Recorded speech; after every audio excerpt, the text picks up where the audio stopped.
It is not the capacity of the one being called, but it is the grace of the one who is called. Mga igsuon ko diha ni Kristo, maayong adlaw kaninyong tanan.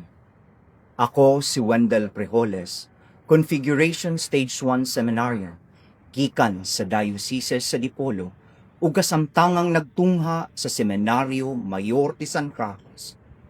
Magdungan kita sa pagpamalandong sa pulong sa Dios. Pipila na lamang kaadlaw gikan karon, ato nang sa ulugon ang Pasko sa pagkatao ni Jesus, atong Ginoo ug manunubos.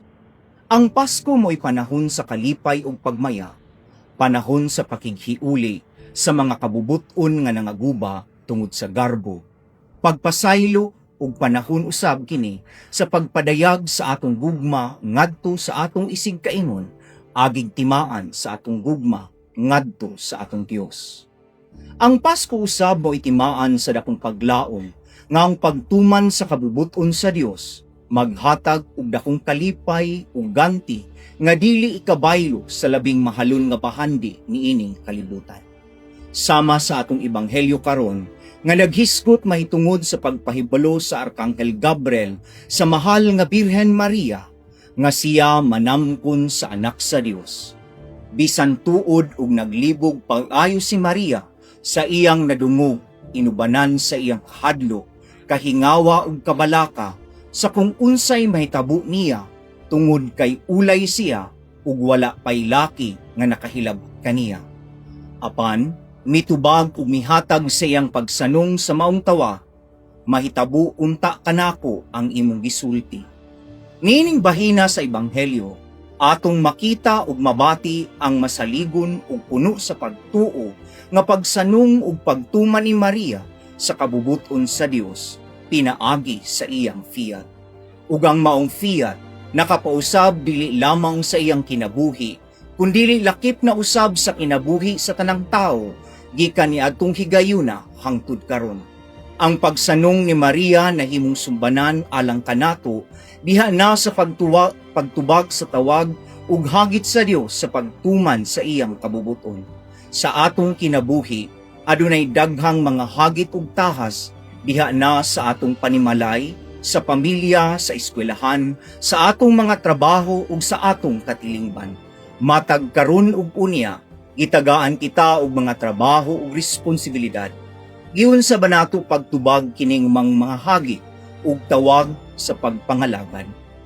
Napuno ba kita sa kahadlok ug kabalaka tungod kay wala kitay salig sa atong kaugalingong katakos ug abilidad?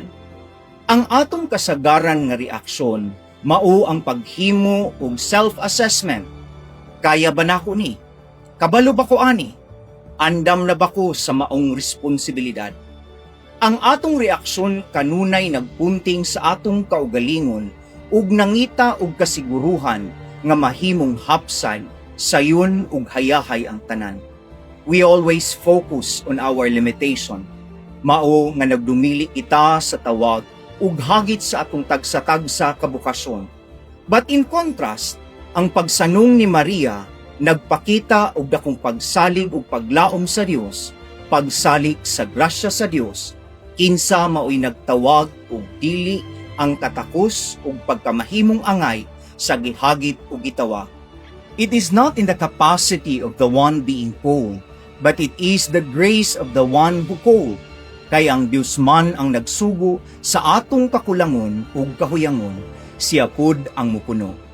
Ang fiat ni Maria nagtug-an kanato nga ang Dios naglihok sa atong kinabuhi ug siya mag-uban kanato every step of the way sa atong pagtuman kaniya. Si Maria nagtudlo kanato sa pagtubag sa tawag ug hagit sa Dios with a generous spirit and with an open heart, ug nga isalig nato tanan kaniya. Ang ato lamang buhaton nga mao ang pag-ingon ug oo, matuman ang imong pagbuot Ginoo. Amen.